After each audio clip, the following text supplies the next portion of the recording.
السلام عليكم ورحمة الله تعالى وبركاته. إن الحمد لله نحمده ونستعينه ونستغفره ونؤمن به ونتوكل عليه ونعوذ بالله من شرور أنفسنا ومن سيئات أعمالنا.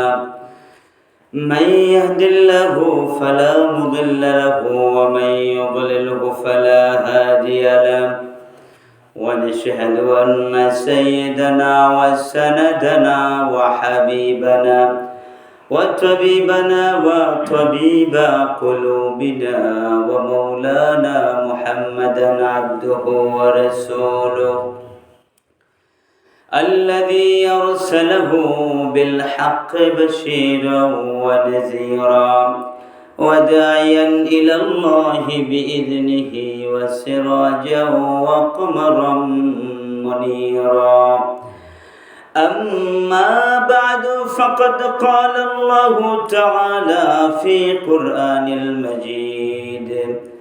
সবাই পড়েন আউযু বিল্লাহি মিনাশ শাইতানির রাজিম। বিসমিল্লাহির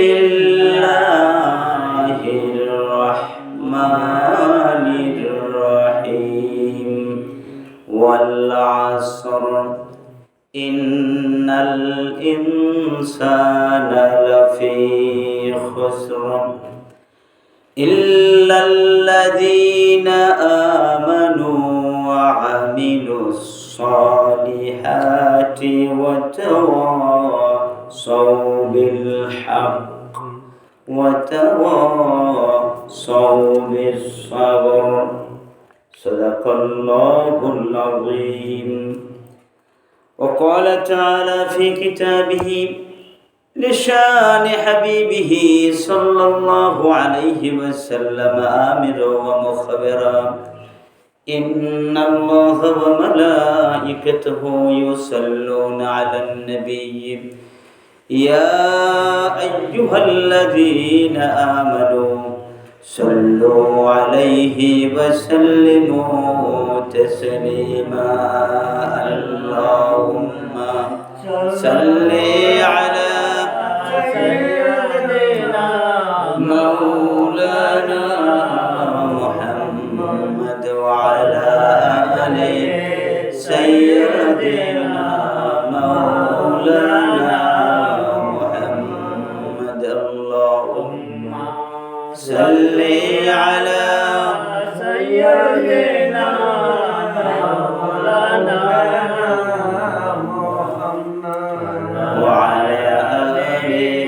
سيدنا حبيبنا محمد. بلغ العلا بكماله كشف الدجى بجماله حسنت جميع خصاله. صلوا عليه. আল্লাহ পাকের বান্দা জনাবে মুহাম্মদ রাসূলুল্লাহ সাল্লাল্লাহু আলাইহি ওয়াসাল্লামের উম্মতগণ, পর্দার আড়ালের মা ও বোনেরা, সময় আমাদের কাছ থেকে অতি দ্রুত চলে যাচ্ছে। আল্লাহর নবী সাল্লাল্লাহু আলাইহি ওয়াসাল্লাম দুনিয়ার শেষ লগনের কিছু নিদর্শন বলেছেন। নিদর্শন বুঝেন? আচ্ছা, দুনিয়া শেষ হয়ে যাবে, এর পূর্বক্ষণে কিছু ঘটনা ঘটবে যেগুলো মানুষ অনুধাবন করবে, দেখবে, চিন্তা করবে। এর মধ্যে সময় কি বলেন, জোরে বলেন, কি সময়? একটা সময় অতি দ্রুত চলে যাবে। ঘন্টা 24টা থাকবে, ঘড়ি তার গতিতে 24 ঘন্টায় ঘুরবে। মাস, দিন, সপ্তাহ, বছর, যুগ এগুলো তার গতিতে ঘুরতে থাকবে, কিন্তু মনে হবে অতি দ্রুত চলে যাচ্ছে। যেমন আপনাদের এখানে একজন লোক মারা গেছিল না? আমি মনে করতেছি এখন আমার মনে হচ্ছে যে কালকের মারা গেছে। কয়দিন হলো? 7 দিন হয়ে গেল। কয়দিন হয়েছে? গত বৃহস্পতিবার বোধহয় মারা গেছে, শুক্রবার জানাজা হয়েছে, তাই না? জানাজা হয়েছে শুক্রবারে, শুক্রবারে জানাজা হয়েছে না নাকি? শনিবারে মারা গেছে। তাহলে এই যে আজ 5 দিন হয়ে গেল, মনে হচ্ছে যে এই কালকে। আচ্ছা, এখন এই যে সময়টা চলে যাচ্ছে অতি দ্রুততার সাথে, অতি এই গত জুমা, এই যে মনে হয় কালকে জুমা পড়ছিলাম, আজকের আবার জুমা, বুঝেন নাই? সকাল থেকে সন্ধ্যা কখন হয়ে যায় এটা অনেকে উপলব্ধি করতে পারে না। এই সময় দ্রুত হয়ে যাওয়া, চলে যাওয়া, মনে হচ্ছে সময়টা অতি দ্রুত যাচ্ছে, এটা হচ্ছে কিয়ামতের একটা লক্ষণ। এই জন্ম হলো, দেখতে দেখতে 10 বছর হয়ে গেছে। এই যে একটা সময় অতি দ্রুত চলে যাওয়া, ঘড়ির কাঁটা কিন্তু ঠিকই ঘুরছে, দিনকাল ঠিকই যাচ্ছে, কিন্তু আমার মনে হচ্ছে সময়টা অতি দ্রুত চলে যায়। এটা হলো এক। আরেকটা হচ্ছে, অনেকগুলো আছে, আরেকটা হচ্ছে যে আল্লাহ পাক ইলম তুলে নেবেন। কি তুলে নেবেন? জ্ঞান। জ্ঞান, ইলম মানে কি? জোরে বলেন। ইলম মানে জ্ঞান। কি জ্ঞান? পরে গুল্লি মারার জ্ঞান না, সঠিক ইসলামী জ্ঞান, মূল্যবোধ এগুলো থাকবে না। এগুলো আছে আপনাদের সমাজে? আছে ইসলামী মূল্যবোধ? আছে? নাই। ইসলামী অনুশাসন কেউ মানছে না? মানে না। কোন আলেম ইসলামী অনুশাসনের কথা হৃদয় থেকে, মন থেকে, কোরআন সুন্নাহ মতো বলে? এই কথা বলেন না কেন? কেন বলে না? কারণ ইলম তুলে নেওয়া হচ্ছে। ইলম কথা বুঝেন নাই? কোরআনের কথা, সুন্নাহর কথা, আল্লাহর বিধিবিধানের কথাগুলো আজকাল আলেমেরা মন খুলে বলে না, বলতে পারে না। কারণ তারা মনে করে এটা বললে তাদের সমস্যা হবে। এর মানে হচ্ছে ইলম তুলে নেওয়া হচ্ছে। ইলম কি করা হচ্ছে? তুলে নেওয়া হচ্ছে। আপনি রাগ করলে আমার কিছু করার নাই। আপনি মসজিদে নামাজ পড়তে এসেছেন, আপনি মনে করছেন আপনি তো মানুষের মধ্যে কজন আছে আপনার মধ্যে, বুঝলেন না? আপনি মসজিদে নামাজ পড়তে আসছেন, আপনি মনে করছেন আপনি জান্নাতে চলে গিয়েছেন।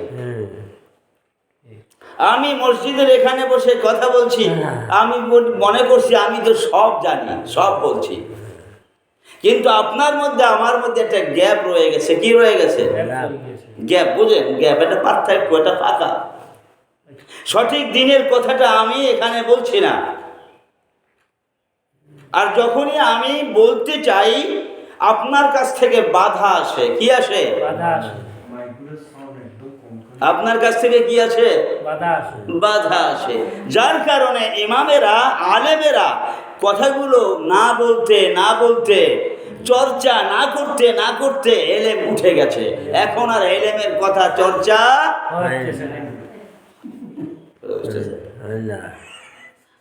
আমাদের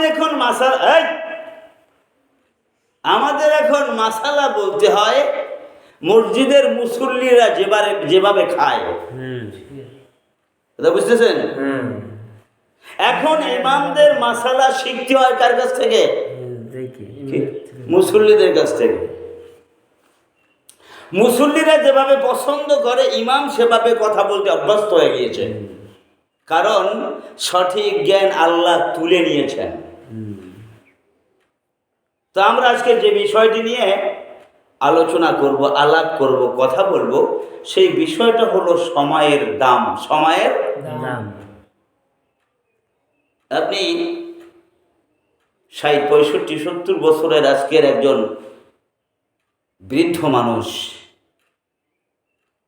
আপনি যদি আপনার অতীতের দিকে তাকান, তাহলে আপনি বলতে পারবেন আপনার জীবনে কয়টা বড় বড় গুনাহ আছে? না, পারবেন না? আপনার জীবনে কতগুলো জাহান্নামে যাওয়ার মতো গুনাহ আছে এটা আপনার মনে আছে, আপনার না থাকতে পারে, আমার আছে। এমন কতগুলো কাজ আপনি জীবনে করেছেন যেই কাজগুলো আপনার জন্য জাহান্নাম অবধারিত, এই কথাগুলো মনে, কি কথা বলেন, এই কথাগুলো মনে আছে। কিন্তু জান্নাতে যাওয়ার মতো ভালো কাজ করেছি এটা যদি হিসাব করি পিছনের দিকে তাকিয়ে, আমার তো জীবনে একটা ভালো কাজও মনে আসছে না যে এই কাজটাকে কেন্দ্র করে আমি আল্লাহকে বলতে পারবো যে আল্লাহ এই ভালো কাজটা করেছিলাম, আমাকে জান্নাত দাও। কিন্তু সময় চলে, কথা বলেন, সময় চলে যাচ্ছে।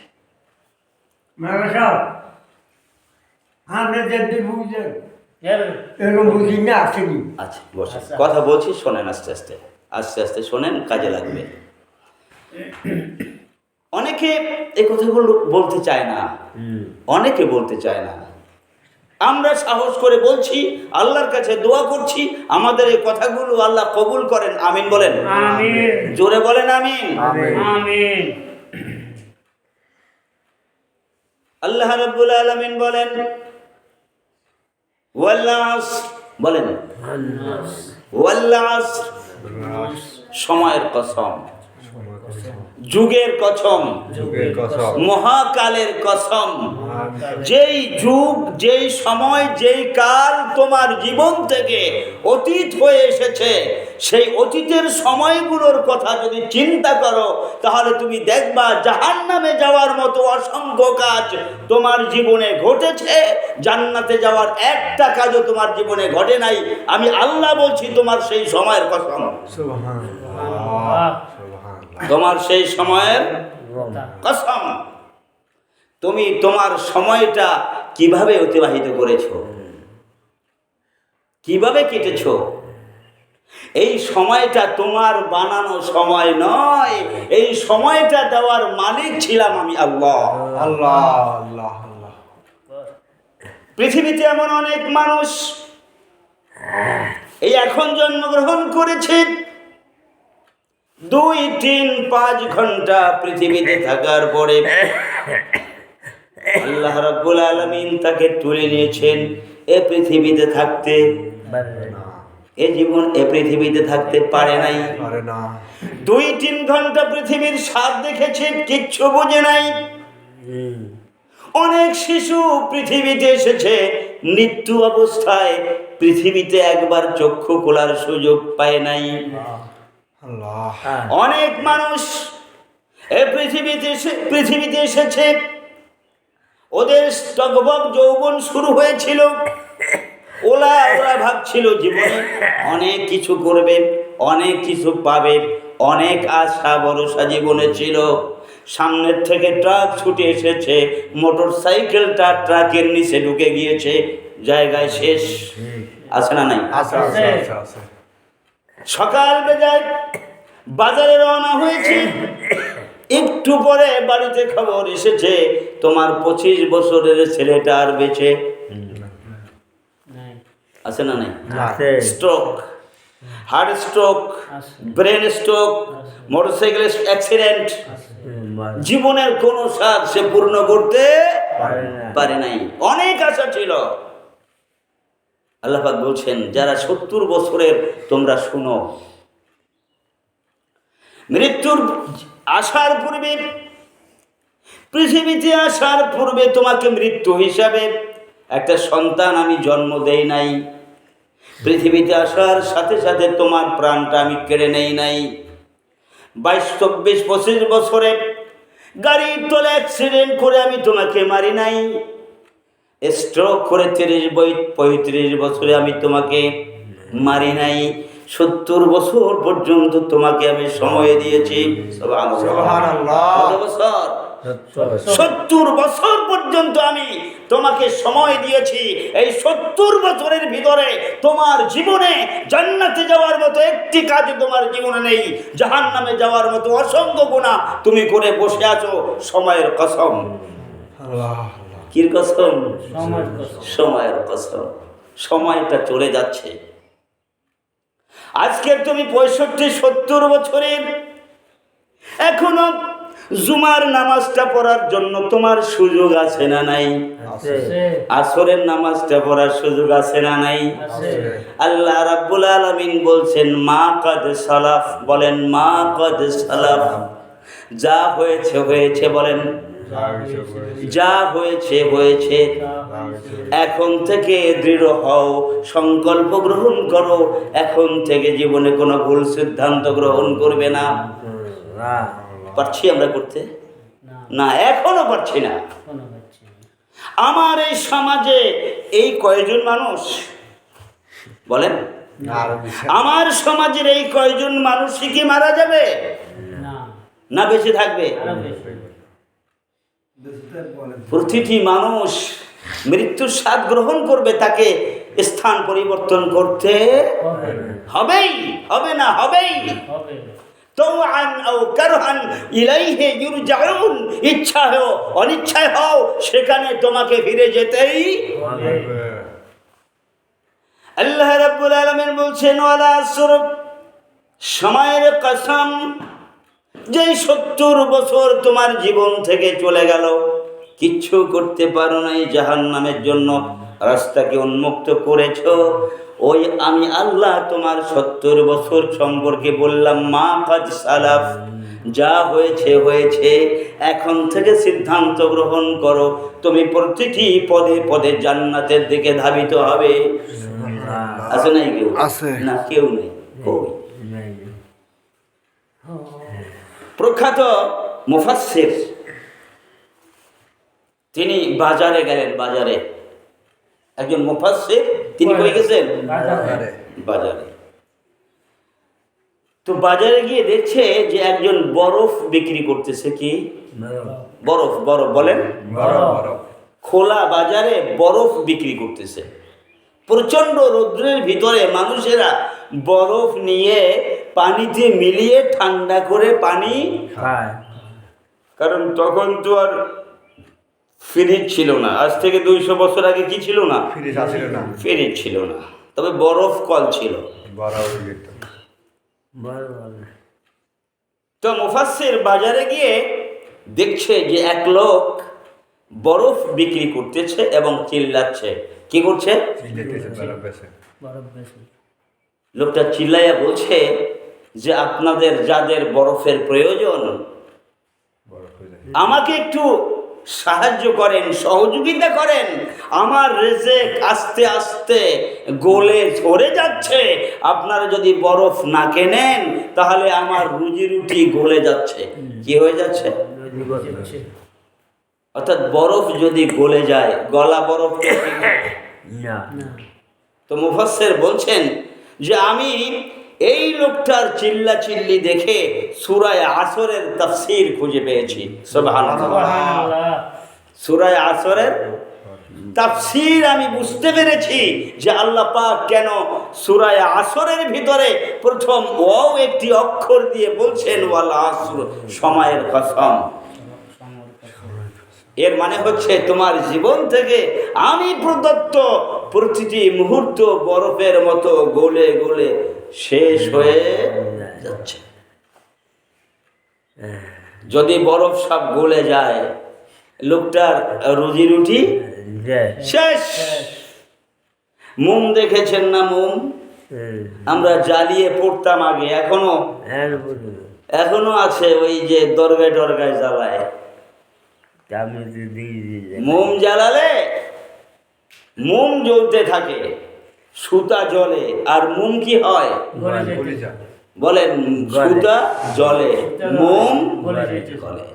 সুতা জ্বলে, মোম। এই যে 5 ইঞ্চি লম্বা একটা মোম, তোমার জীবনটা যেন 5 ইঞ্চি লম্বা একটা মোমের মতো। 70 বছর তুমি জ্বলছ, আল্লাহর দেওয়া সময়টাকে তুমি খরচ করছো, তোমার জীবন থেকে প্রতিটি মুহূর্তে চলে যাচ্ছে, তুমি অন্যকে আলোকিত করছো। অন্যকে বলেন, বলেন, তুমি অন্যকে আলোকিত করছো। তুমি তোমার সন্তানের জন্য কামাই করলা, তোমার স্ত্রীর জন্য কামাই করলাম, তুমি নেতা তোমার চামচার জন্য কামাই করলাম, কিন্তু কত বড় দুর্ভাগ্য, তুমি সুতা জ্বালালে, মোমের মতো গললে, নিজের জন্য কিচ্ছু করলে না, সব অন্যের জন্য করে গেলাম। তুমি তোমার অতিবাহিত হয়ে যাওয়ার পরে, তোমার শেষ মোমটুকুন গলার পরে, আল্লাহর কাছে ফিরে যাওয়ার পরে, আল্লাহর কাছে জবাব দেওয়ার মতো কোনো আমল তুমি কি করেছো? তোমার জ্বলে যাওয়া এই আলো দিয়ে সমাজে, পরিবারে, তোমার ঘরে, তোমার সন্তানের মধ্যে এমন কি আলো, এমন কি আলোকিত তুমি করতে পেরেছো? তোমার অতিবাহিত হয়ে যাওয়ার পরে তোমার দেয়া আলো দিয়ে সমাজে কোনো লাভ হয়েছে, আর তুমি কোনো ফল ভালো পাবা, এমন কি করতে পেরেছো? না।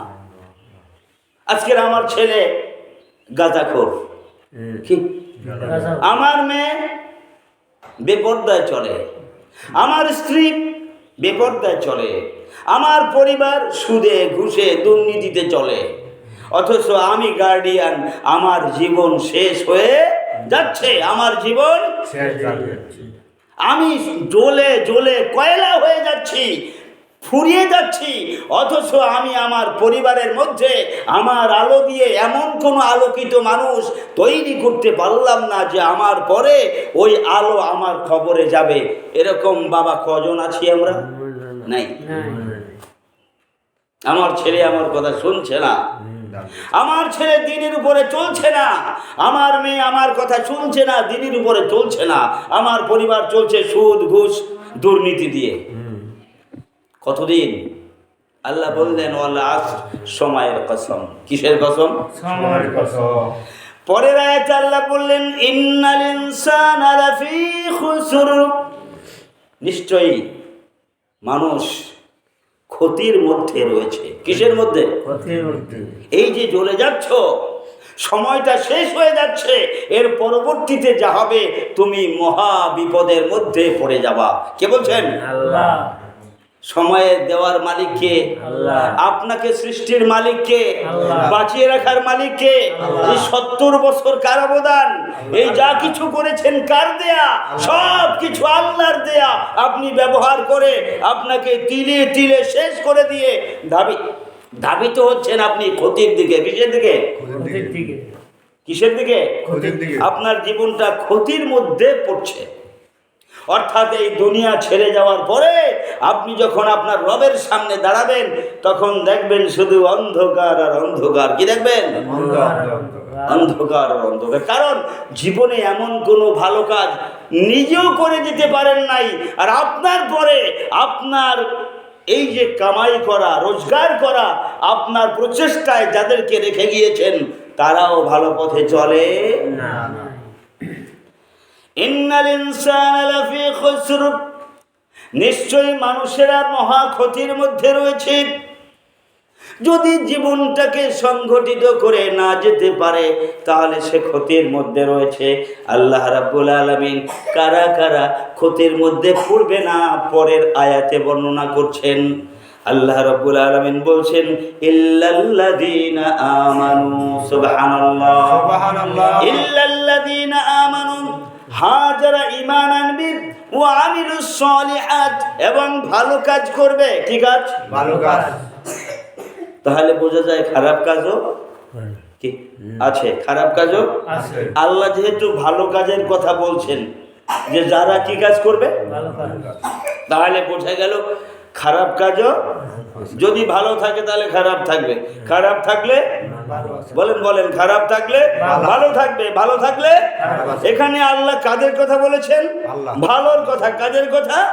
ইল্লাল্লাযীনা আমানু, যারা ঈমান আনবে, ওয়া আমিলুস সলিহাত, এবং ভালো কাজ করবে। শর্ত কয়টা? দুইটা। বলেন শর্ত কয়টা? সব মানুষ ক্ষতির মধ্যে পড়বে। 70 বছরের জীবনটা ক্ষতির মধ্যে থাকবে যদি না দুইটা কাজ করা যায়। কয়টা কাজ? এক নম্বরে হচ্ছে ঈমান আনা। কি বলেন? ঈমান আনা, বিশ্বাস করা। বিশ্বাস করা। ঈমান মানে বিশ্বাস। বলে ঈমান মানে বিশ্বাস। আমরা ঈমান রে ইমান বুঝতে গিয়ে কথাটাকে কঠিন করে ফেলি। ইমান মানে আশ্বস্ত হওয়া, ইমান মানে বিশ্বাস স্থাপন করা। আপনি বিশ্বাস স্থাপন করবেন অনেকগুলো বিষয়ের উপরে, বিশ্বাস স্থাপন করবেন অনেকগুলো বিষয়ের উপরে। এর মধ্যে অনেকগুলোর মধ্যে এক নাম্বার হচ্ছে আপনি না দেখে আপনার আল্লাহর উপরে বিশ্বাস করবেন। সুবহানাল্লাহ। আপনি আল্লাহকে দেখেন নাই, দেখছেন কখনো? আল্লাহর হাত, আল্লাহর পা, আল্লাহর চোখ আছে না নাই? আছে। আল্লাহর হাত আছে না নাই? আছে। চোখ আছে না নাই? আছে। আল্লাহ দেখেন না দেখেন না? আল্লাহ ধরেন না ধরেন না? আল্লাহ চলেন না চলেন না? সব কিছু আল্লাহর আছে, কিন্তু কেমন আছে এটা যিনি জানেন তিনি কে? আল্লাহ, আর কেউ জানেন না। আল্লাহর চোখ আছে, কার মতো?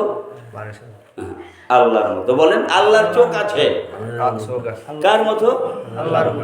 আল্লাহর হাত আছে, আমার এই 5 আঙ্গুলওয়ালা হাতের মতো নয়। আল্লাহর হাত আছে কার মতো? বলেন বলেন। কেউ কোনোদিন দেখেনি, কেউ কোনোদিন দেখেনি, তবে আল্লাহর আছে।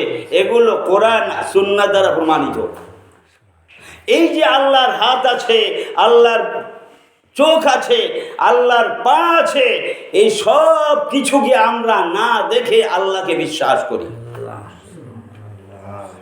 আল্লাহ ইন্নাল্লাহা আলা কুল্লি শাইইন কাদির বলা হয়েছে, আল্লাহ একমাত্র শক্তিমান। বলেন আল্লাহ সর্ব বিষয়ের উপরে আল্লাহ একচ্ছত্র শক্তিশালী।